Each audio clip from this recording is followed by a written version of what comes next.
I never thought I'd find myself living through something I'd only ever seen in YouTube videos about infidelity. I used to watch those clips just for laughs, never imagining I'd end up in the same boat. Everything started with an unexpected envelope that showed up in my mail one day. It caught my eye because there was no return address, and it had two stamps placed in the upper right corner.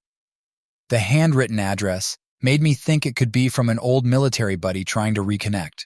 When I opened it, the letter was addressed to Mr. Who, which is the name I'm using here instead of my own. Here's what it said. Dear Mr. Who, I'm sending you this anonymous letter to inform you that your wife has been seeing Mr. Boss, who is known to have relationships with multiple women. I read that letter over and over. The writer wanted to stay anonymous but felt it was important to let me know that my wife was having an affair with her supervisor. The mention of multiple women probably meant that the supervisor was tangled up with more than just my wife. I'd seen him once when I dropped her off at work. A tall guy, about 64 inches or 65, the bald, not exactly a looker, and out of shape, kind of like a bulkier orc. I knew my wife's type, and he didn't fit the bill. For a bit of background, during my time in the military, I focused on endurance training. But about 6 months before leaving, I decided to start lifting weights because I was tired of feeling exhausted during workouts. I ended up putting on 20 pounds of muscle. It might sound a bit vain, but my physical appearance improved a lot. Still, at 59, I didn't think of myself as any kind of ladies' man. But with my new build, I did notice more attention from women. They'd glance my way, and even one of my wife's friends once dropped some subtle hints. My wife, who was the jealous type, seemed oblivious to all this. Being a religious guy, I never took advantage of these situations or flaunted them to inflate my ego. I didn't flirt or have affairs, it was just a confidence boost. The only thing my wife said was, if your neck disappears, you need to stop, which was kind of disappointing but made me think she loved me for who I was, not just my looks. Getting back to the letter, I took it with a grain of salt since it lacked any hard evidence. Confronting my wife wouldn't help, because if she denied it, then what? I didn't have proof, and if there really was something going on, calling her out without evidence would just make her hide it better. Suspicion alone wasn't enough, as voicing it would make her think I didn't trust her. What if I was wrong? Having solid evidence was crucial. Let me provide some background about us. I'm 35, and my wife is 33. We met in college and got married soon after. I also enlisted in the military, and during our time together we had 3 kids, a 9-year-old boy and 2 girls aged 7 and 5. My wife was a stay-at-home mom, looking after our 3 children. I was pretty sure she stayed faithful throughout my military service. We had a great group of friends who supported her when I was deployed. Despite the stereotype of spouses cheating during deployments, it's tough to keep such things hidden, though it does happen. To keep it short, I was rarely home during my last posting, and as I continued to climb the ranks, it was only going to get worse. So I decided to leave the military. After serving for 10 years, I chose to leave. Typically, this is a crucial point in a military career because it doesn't make financial sense to leave after this. Military assignments usually last at least 3 years, and retirement happens after 20 years. I made this choice to start fresh in the corporate world from the bottom up, mainly to be a more present father for my kids, as I hadn't spent much time with them before and had never changed a diaper. Regarding my decision to leave the military, my wife wasn't thrilled about it at all. She doesn't handle uncertainty well, and felt comfortable with the life we'd built together in the military, even though she often complained about my frequent absences. Now that I was out of the military, she hit me with a long list of demands about where we should live, how much money I needed to make, and other things to make her feel secure and ensure safety for her and our kids. She cried a lot during this period. As everyone knows, you have to go where the job opportunities are, but I did my best to meet her criteria, and we were incredibly fortunate in the civilian world. I checked all her boxes. I secured a job in the right state, close enough to drive to my parents, whom she adores. I'm earning what military folks would consider a hefty 6-figure salary. We're in an area with excellent public schools and low homeowner association fees where people are polite. Oh, and did I mention that she always complained about not being able to start her career because we moved so often in the military, which is true? She wanted to use her degree in logistics and supply chain management. She began her job search, and within 3 months, She landed her dream job, or so it seemed. My wife works at a distribution center where all her coworkers are women, and they report to a male supervisor, the bald guy I mentioned earlier. Her job doesn't pay much, but it's the position she's always dreamed of, and it's her first job since graduating college. I've always backed her 100% in everything she wanted to do, and this was no different. She knows I've been supportive of her choices. After getting that letter, I've been quietly trying to gather evidence to see if it was true. If someone wanted to blow the whistle on her boss, why didn't they go to HR? Why come to me? Even so, I started watching her more closely. I knew the password to her phone, so I checked her messages and found a few texts with her boss. But their chats seemed pretty harmless, and they didn't text often.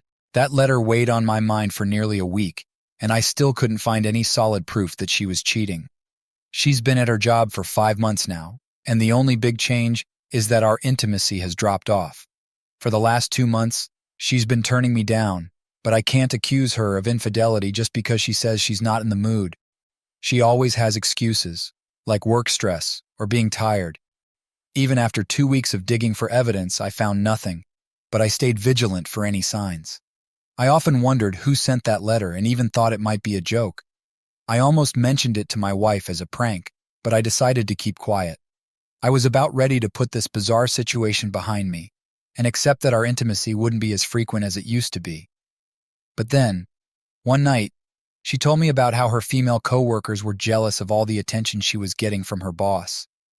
She mentioned how they envied her for receiving top quarterly reviews and being named Employee of the Month 3 times, even though she hadn't been there long. She was genuinely thrilled about the recognition, and at first, I was happy for her too, since she'd never had a real job before. But that letter kept creeping back into my mind. For some reason, her comments sparked my curiosity. Could it be that one of her coworkers was so envious they sent me that letter? And why were they so jealous of her accolades? While it's common for women to envy each other, this seemed a bit extreme. I started feeling suspicious again and thought about hiring a private investigator to tail my wife. However, I hesitated because I didn't want to waste money if I was wrong. After all, I had no solid evidence or valid reason to doubt her. There were no damning texts, just that mysterious letter, her reduced interest in intimacy, and her new enthusiasm for her job. It all seemed normal enough, right? So, I decided to buy a GPS tracker online to install in her car and monitor any strange places she might visit. The GPS tracker I chose easily fits into the OBDI port beneath the steering column. I was nervous because it's pretty visible, but my wife isn't very tech-savvy. I figured if she noticed it, I could easily make up a story, especially since I often handle car maintenance. I could tell her it's related to a fuse or something, and she'd probably buy it. This kind of GPS tracker isn't ideal for secret operations like the one I was about to pull off. It was Friday, and I was eager to see what the GPS might reveal. At lunchtime, I noticed her car was parked in an unfamiliar spot. It wasn't her workplace, the grocery store, or our kids' school. It was on the other side of town, a place we hardly ever visited. I decided to Google the location and found out it was a hotel. I quickly asked my boss for permission to leave work and headed toward the GPS location, which was about 35 miles from my office. When I was about 25 miles into the drive, with only 10 miles left to reach the spot, I saw the GPS signal moving away from there. I was tracking the signal with an app on my phone. I sped up, but the GPS showed her car heading back toward her workplace. Her car had been at that location for about 2-3 hours, and I had just missed her. I felt so frustrated. I got out of my car and looked around, trying to figure out if her car had been parked at a Best Western hotel or the nearby restaurant. Another thought hit me. Maybe she was out eating with coworkers, since the restaurant and hotel were right next to each other. But it seemed odd for her to drive that far just for a meal when there were plenty of options between her work and that spot. She wasn't exactly a Golden Corral fan, willing to drive 27 miles just to eat there. That day, I went home with a lot of questions but no answers. My wife could tell something was off when I got back, but I lied and told her I had had a rough day at work. I tried not to confront her, but I still felt like I didn't have enough evidence to do so. Eventually, I decided it was time to hire a private investigator because I couldn't keep checking my phone and leaving work to track her down. On Saturday, I got in touch with a private investigator who charged $125 an hour. He wasn't a licensed investigator, just a guy with a good camera phone I found on Craigslist. I hired the guy to tail my wife during her lunch hour. Since he only worked those hours, his rates were pretty reasonable. The private investigator also put a GPS tracking app on his phone so he could see everything I was seeing. I filled him in on the Best Western and Golden Corral incident and showed him the location. Monday through Thursday went by without any drama. Everything was just routine. Then Friday came, and the private investigator texted me with some news. My wife was driving toward the Best Western, and he was right behind her. I opened the app to verify what he was telling me. Since he already knew her destination, he got there ahead of her. When my wife arrived, she went into the hotel alone. The investigator snapped some photos of her entering and then followed her inside. He knew what her boss looked like, thanks to my description, and he even knew the car the guy drove. The investigator sat quietly in the hotel lobby, discreetly recording my wife as she got into the elevator. He managed to join her inside, which was risky and could have blown his cover if she'd recognized him. You get what you pay for, I suppose. He noted that she got off on the third floor and recorded the whole thing. He didn't follow her off the elevator, but instead returned to the lobby and waited. About 3 hours later, he saw her boss leave the elevator, go to the front desk, check out, and head to his car. He recorded it all. 10 minutes after that, my wife came out of the elevator, walked straight to her car, and he caught that on video too. It was undeniable. She was cheating on me with that bald supervisor. I finally had the proof I needed to confront her. The investigator sent all the recordings and photos to my Dropbox. I compiled everything into a video and got home early, ready with my laptop and the mysterious envelope I mentioned earlier. If you're wondering how I felt at that moment, surprisingly, I was calm. I'd been mentally bracing myself for this situation. When she got home, I called her into the kitchen. I had the laptop set up on the counter, playing the 30-minute video showing her at the hotel, getting out of the elevator, followed by her boss shortly after, and then her again. I showed her the video, and it took less than 2 minutes for her to grasp what was happening. She turned to me with an apologetic look and said, "I can explain." Tears filled her eyes as she repeated, "I'm sorry." I cut her off and pointed at the screen, telling her to keep watching. Despite her attempts to turn away and explain, even trying to get me to stop the video, my anger grew, and I grabbed her by the hair, forcing her to face the laptop. "You know what you did," I said harshly as she cried quietly, watching the video. I held her hair through the entire thing, and she continued to sob and shake. The fear in her eyes was clear. She'd never seen me this angry before. I must stress that I'm not a violent person, and I'd never laid a hand on her or any woman like that before. But that day was different. After the video finished, I pushed her away, and she stumbled across the room. I was so angry, I wanted to hurt her, and yelled about her sleeping with her boss just 5 months into the job, wondering how many others there were. She sobbed, insisting it was the only time she'd cheated. I asked her how long it had been going on, and she admitted it had been 2 months. She said she didn't care about him, that it was just physical, and she couldn't explain why she did it. I shouted at her to start talking or else. She confessed everything, saying she wasn't really attracted to him, but was driven by the attention other women were giving him, like it was some kind of competition. I guessed it had something to do with him being the only male boss in a mostly female workplace. Apparently, he was involved with other women too. I couldn't wrap my head around how my once lovely wife had fallen for this guy who looked like Orc just because other women were into him. It was like she forgot she was married while chasing after him and shutting me out. What kind of world were we living in, where she was more interested in a challenge than her marriage? I was beyond upset. It felt like the perfect image I had of my wife was shattered. That night, I called her every derogatory name I could think of and told her I couldn't stand the sight of her anymore. I kicked her out, and she went to stay with a friend. It was a stressful night, having to feed and put the kids to bed by myself when I didn't even know where anything was in the house. I was running around like a headless chicken, resisting the urge to call my wife, while my 5-year-old cried inconsolably. My wife had always been the stay-at-home mom, deeply involved in our kids' lives, while I was the breadwinner.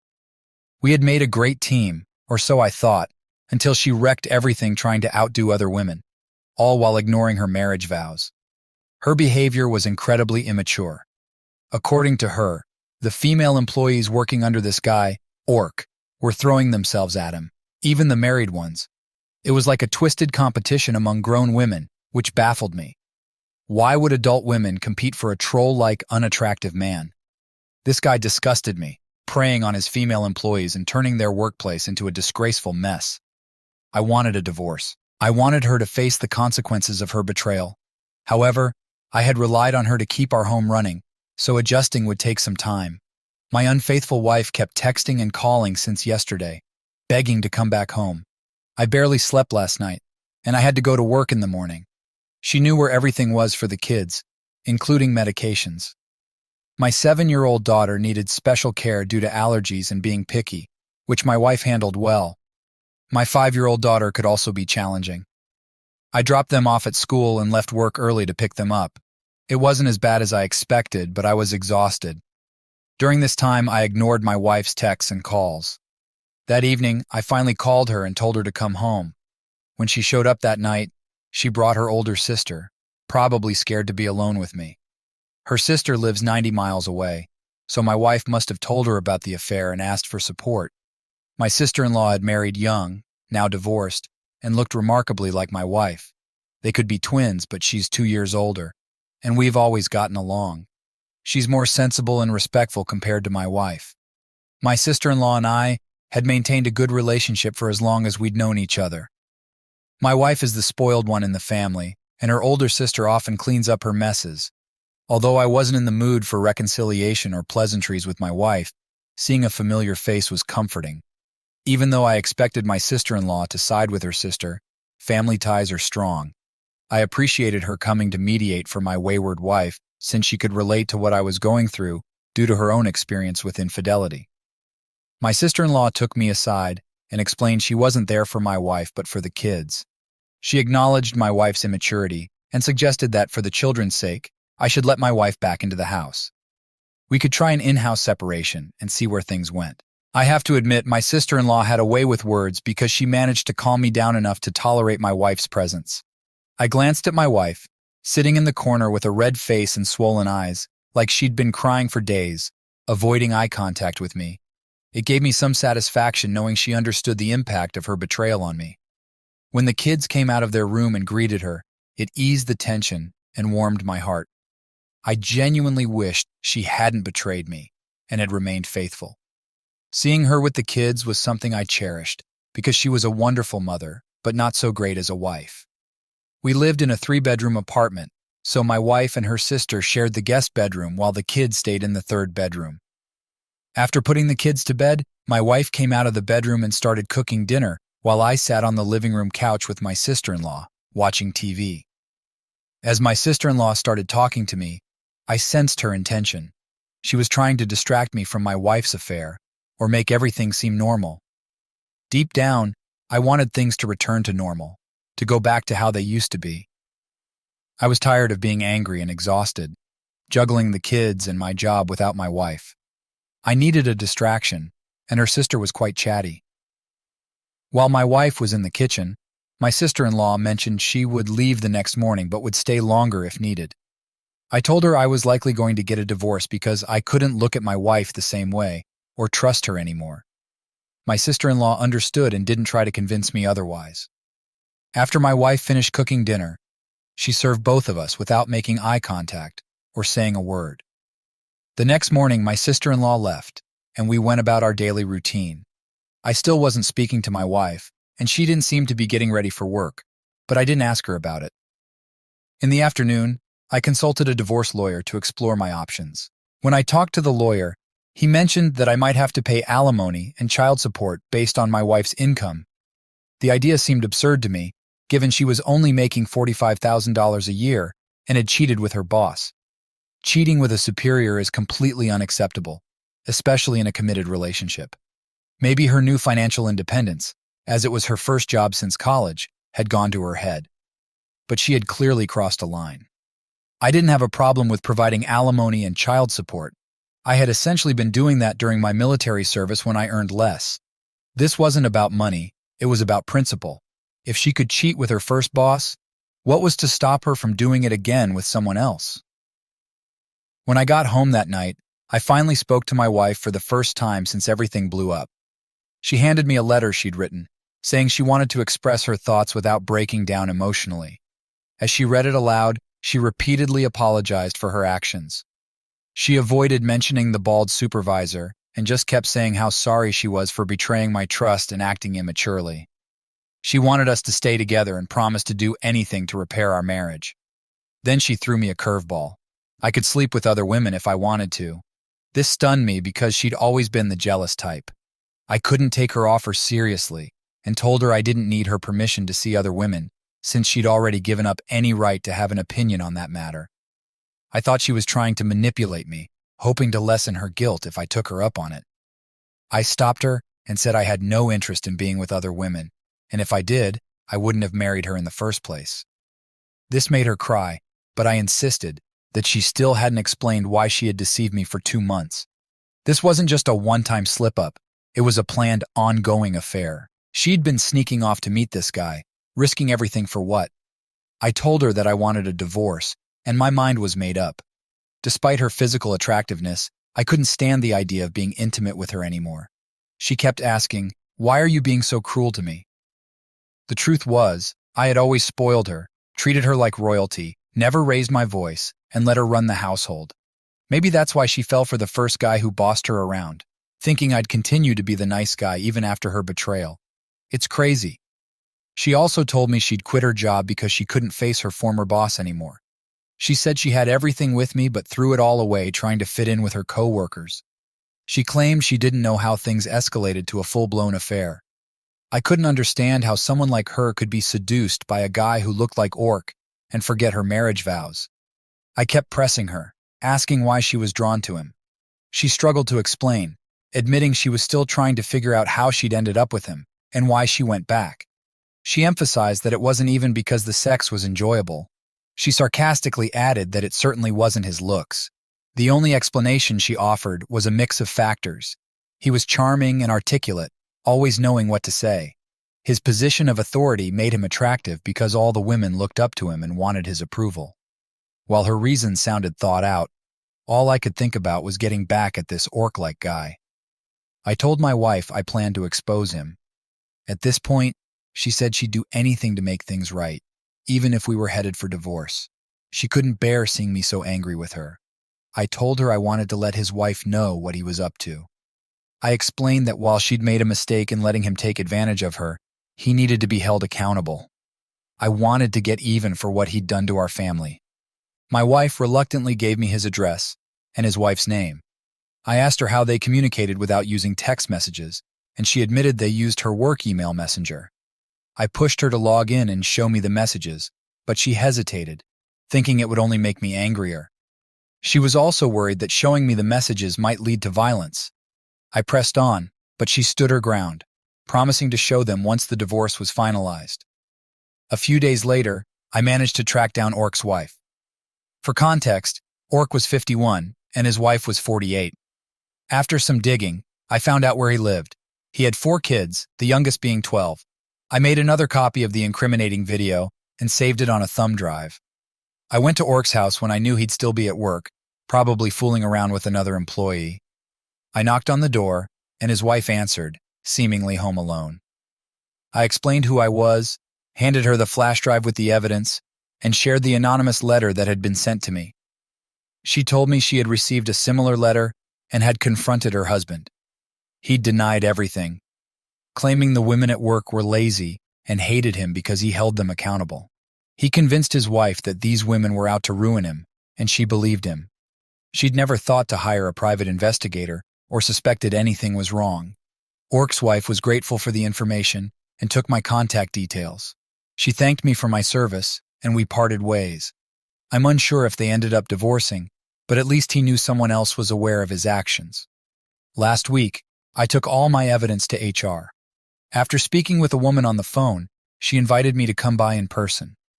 During my visit, I handed over another flash drive with the evidence and a statement from my wife admitting her affair as the reason for her resignation. I hoped this would be enough to get him fired. Before leaving, I decided to confront Orc. After leaving the HR office, I headed to the docks where the 18-wheelers were unloaded.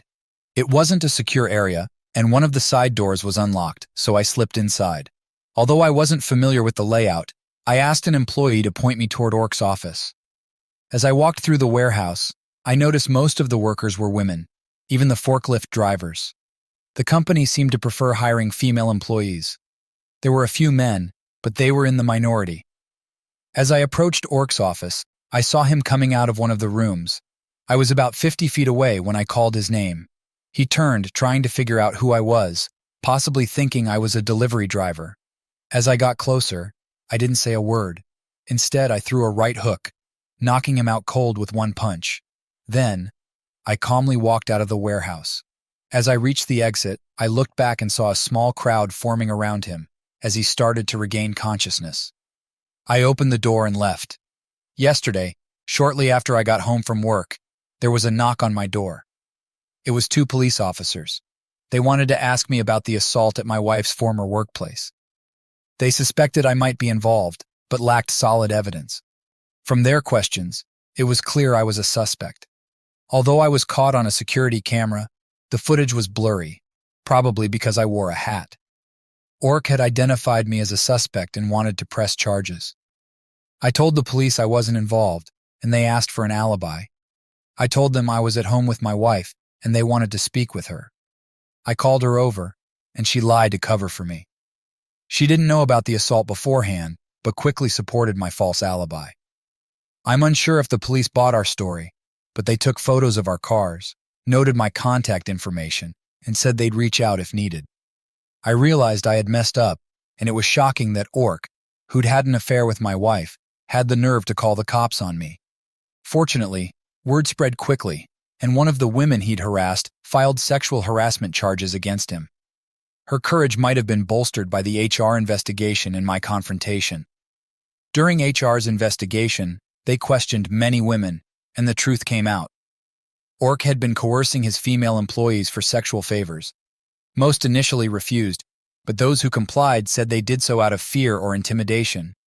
It's a complex situation, reminiscent of the Harvey Weinstein case, where some women engaged with him to advance their careers, but later came forward as victims once he faced legal consequences. Despite everything that had happened, I was glad about how things turned out. I heard through the grapevine that Ork was fired the day after I provided evidence to HR. My wife kept in touch with a few former colleagues, but I can't be sure how accurate the story is. A few days later, I checked in with Ork's wife to see how she was doing. She told me they were separated, and he no longer lived with them. She was the one who mentioned that several women had filed sexual misconduct charges against him. After confronting him with the evidence I gave her, he confessed to having a relationship only with my wife. Still, it was hard to trust his word, especially with multiple women pressing charges. This revelation didn't bring me much comfort.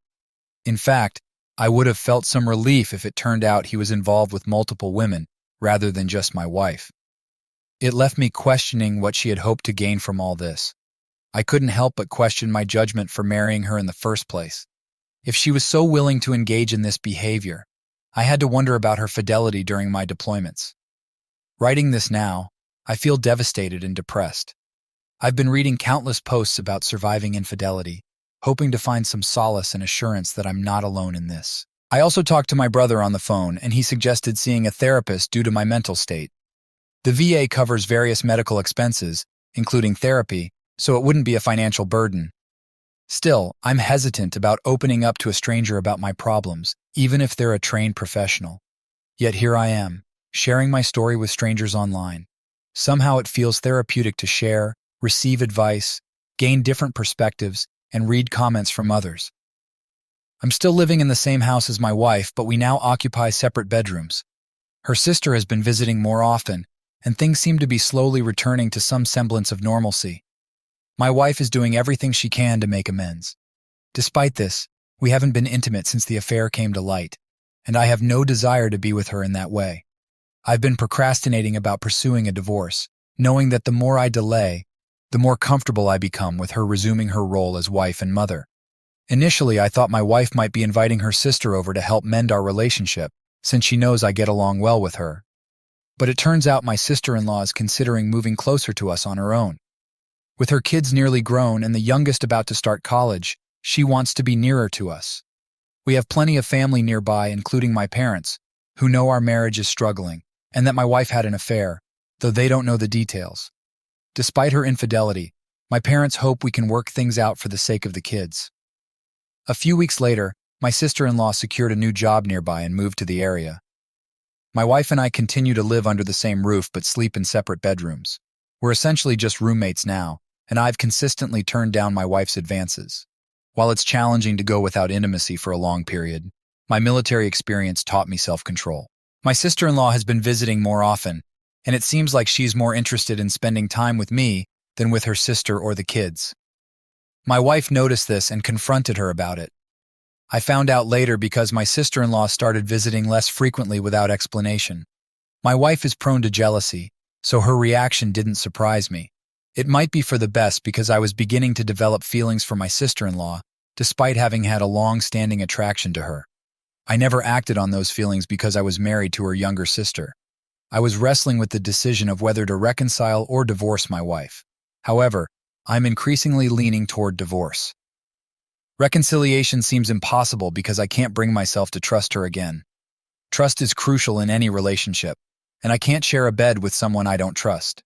She had a 2-month affair and denied me intimacy during that time, which is unforgivable in my eyes. My wife believes there's still a chance for reconciliation, and I've noticed she's been putting in a lot of effort to seduce me. She's taken to wearing seductive lace nightgowns around the house, often without anything underneath. I know she's trying to win me over, and unfortunately, she knows my weaknesses. One night, her efforts worked, and we ended up having an encounter in the kitchen. Here's how it happened. I was grabbing something from the fridge, maybe a beer, and as I walked by, I noticed her leaning on the kitchen counter, preparing fruit for the kids' lunches. She was wearing a sheer lace robe with nothing underneath. I tried to resist, but I couldn't because she'd been flaunting herself around the house earlier, and she'd already gotten me aroused. As she leaned on the counter, lost in her task, I approached her from behind.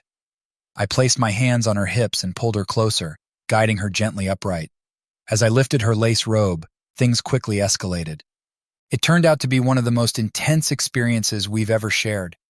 It wasn't the slow, tender lovemaking we usually engaged in. It was raw and passionate, fueled by all the pent-up emotions I'd been carrying. She responded with an intensity I hadn't seen before, climaxing quickly. In our 10 years together, our encounters were always more gentle, never this rough or urgent. We stopped only because her moans grew too loud, and our kids began to stir, peeking out of their rooms.